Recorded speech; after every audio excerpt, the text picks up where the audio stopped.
King Abdullah of Jordan said just yesterday or the day before, you can't hold elections in Iraq with the chaos that's going on today.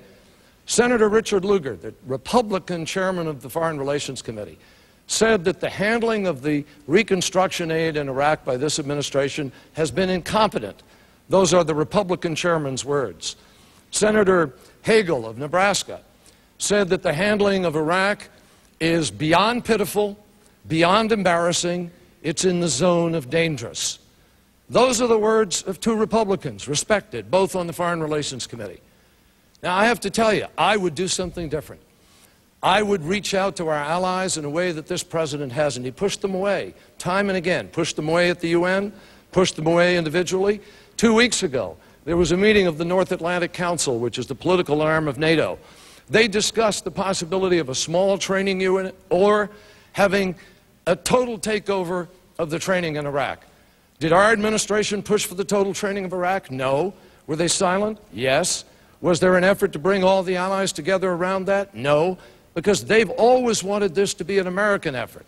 They even had the Defense Department issue a memorandum saying, don't bother applying for assistance or for being part of the reconstruction if you weren't part of our original coalition. Now, that's not a good way to build support and reduce the risk for our troops and make America safer. I'm going to get the training done for our troops. I'm going to get the training of Iraqis done faster. And I'm going to get our allies back to the table. 2 days ago in the Oval Office, I met with the finance minister from Iraq. He came to see me. And he talked about how optimistic he was and the country was about heading toward elections. Think about it. They're going from tyranny to elections. He talked about the reconstruction efforts that are beginning to take hold. He talked about the fact that Iraqis love to be free. He said he was optimistic when he came here, then he turned on the TV and listened to the political rhetoric, and all of a sudden he was pessimistic. This is a guy who, along with others, has taken great risks for freedom, and we need to stand with him. My opponent says he has a plan. Sounds familiar because it's called the Bush plan. We're going to train troops, and we are. We'll have 125,000 trained by the end of December. We're spending about $7 billion. He talks about a grand idea. Let's have a summit. We're going to solve the problem in Iraq by holding a summit. And what is he going to say to those people that show up to the summit? Join me in the wrong war at the wrong time at the wrong place? Risk your troops in a war you've called a mistake? Nobody is going to follow somebody who doesn't believe we can succeed, and somebody who says the war where we are is a mistake. I know how these people think. I meet with them all the time. I talk to Tony Blair all the time. I talk to Silvio Berlusconi. They're not going to follow an American president who says, follow me into a mistake. Our plan is working. We're going to make elections. And Iraq is going to be free, and America will be better off for it. You want to follow up, Senator? Yes, sir, please. Ladies and gentlemen, the right war was Osama bin Laden and Afghanistan. That was the right place, and the right time was Tora Bora when we had him cornered in the mountains. Now, everyone in the world knows that there were no weapons of mass destruction. That was the reason Congress gave him the authority to use force, not an after excuse to get rid of the regime. Now we have to succeed. I've always said that. I have been consistent. Yes, we have to succeed, and I have a better plan to help us do it. First of all, we didn't find out he didn't have weapons till we got there, and my opponent thought he had weapons and told everybody he thought he had weapons. And secondly, it's a fundamental misunderstanding to say that the war on terror is only Osama bin Laden. The war on terror is to make sure that these terrorist organizations do not end up with weapons of mass destruction. That's what the war on terror is about. Of course we're going to find Osama bin Laden. We've already got 75% of his people, and we're on the hunt for him. But this is a global conflict that requires firm resolve. The next question is for President Bush, and it comes from Nikki Washington. Thank you. Mr. President, my mother and sister traveled abroad this summer, and when they got back, they talked to us about how shocked they were at the intensity of aggravation that other countries had with how we handled the Iraq situation. Diplomacy is obviously something that we have to really work on. What is your plan to repair relations with other countries given the current situation? No, I appreciate that. Listen, we've got a great country. I love our values. And I recognize I've made some decisions that have caused people to not understand the great values of our country. I remember when Ronald Reagan was the president. He stood on principle. Some might have called that stubborn.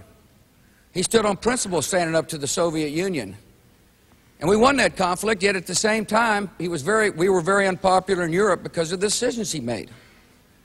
I recognize that taking Saddam Hussein out was unpopular. But I made the decision because I thought it was in the right interest of our security. You know, I made some decisions on Israel. That's unpopular.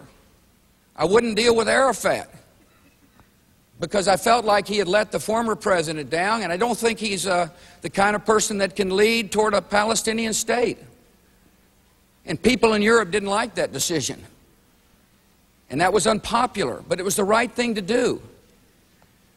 I believe Palestinians ought to have a state, but I know they need leadership that's committed to democracy and freedom. Leadership that would be willing to reject terrorism. I made a decision not to join the International Criminal Court in The Hague, which is where our troops can be brought in front of a judge, an unaccounted judge. I don't think we ought to join that. That was unpopular. And so what I'm telling you is that sometimes in this world you make unpopular decisions because you think they're right. We'll continue to reach out. Listen, there's 30 nations involved in Iraq, some 40 nations involved in Afghanistan. People love America. Sometimes they don't like the decisions made by America. But I don't think you want a president who tries to become popular and does the wrong thing. You don't want to join the International Criminal Court just because it's popular in certain capitals in Europe. Senator Kerry, minute and a half. Nikki, that's a question that's been raised by a lot of people around the country. Let me address it, but also talk about the weapons the president just talked about. Because every part of the president's answer just now promises you more of the same over the next 4 years. The president stood right here in this hall 4 years ago, and he was asked a question by somebody just like you, under what circumstances would you send people to war? And his answer was, with a viable exit strategy and only with enough forces to get the job done. He didn't do that. He broke that promise. We didn't have enough forces. General Shinseki, the Army Chief of Staff, told him he was going to need several 100,000, and guess what? They retired General Shinseki for telling him that. This president hasn't listened. I went to meet with the members of the Security Council in the week before we voted. I went to New York. I talked to all of them to find out how serious they were about really holding Saddam Hussein accountable. I came away convinced that if we worked at it, if we were ready to work at letting Hans Blix do his job and thoroughly go through the inspections, that if push came to shove, they'd be there with us. But the president just arbitrarily brought the hammer down and said, nope, sorry, time for diplomacy is over, we're going. He rushed to war without a plan to win the peace. Ladies and gentlemen, he gave you a speech and told you he'd plan carefully, take every precaution, take our allies with us. He didn't. He broke his word. I remember sitting in the White House, looking at those generals, saying, do you have what you need in this war? Do you have what it takes? I remember going down in the basement of the White House the day we committed our troops as last resort, looking at Tommy Franks and the generals on the ground, asking them, do we have the right plan with the right troop level? And they looked me in the eye and said, yes, sir, Mr. President. Of course I listen to our generals. That's what a president does. A president sets the strategy and relies upon good military people to execute that strategy. Senator. You rely on good military people to execute the military component of the strategy. But winning the peace is larger than just the military component. General Shinseki had the wisdom to say you're going to need several 100,000 troops to win the peace. Military's job is to win the war. The president's job is to win the peace. The president did not do what was necessary. Didn't bring in enough nations, didn't deliver the help, didn't close off the borders, didn't even guard the ammo dumps. And now our kids are being killed with ammos right out of that dump. The next question is for Senator Kerry, and it comes from over here, from Randy Jacobs. You'll need a microphone. Is it Randy? I'm sorry. Yes, Randy. Iran sponsors terrorism and has missiles capable of hitting Israel, and Southern Europe. Iran will have nuclear weapons in 2 to 3 years' time. In the event that UN sanctions don't stop this threat, what will you do as president? I don't think you can just rely on UN sanctions, Randy, but you're absolutely correct. It is a threat. It's a huge threat. And what's interesting is it's a threat that has grown while the president has been preoccupied with Iraq, where there wasn't a threat. If he'd let the inspectors do their job and go on, we wouldn't have 10 times the numbers of forces in Iraq that we have in Afghanistan chasing Osama bin Laden. Meanwhile, while Iran is moving towards nuclear weapons, some 37 tons of what they call yellow cake, the stuff they use to make enriched uranium, while they're doing that, North Korea has moved from one bomb maybe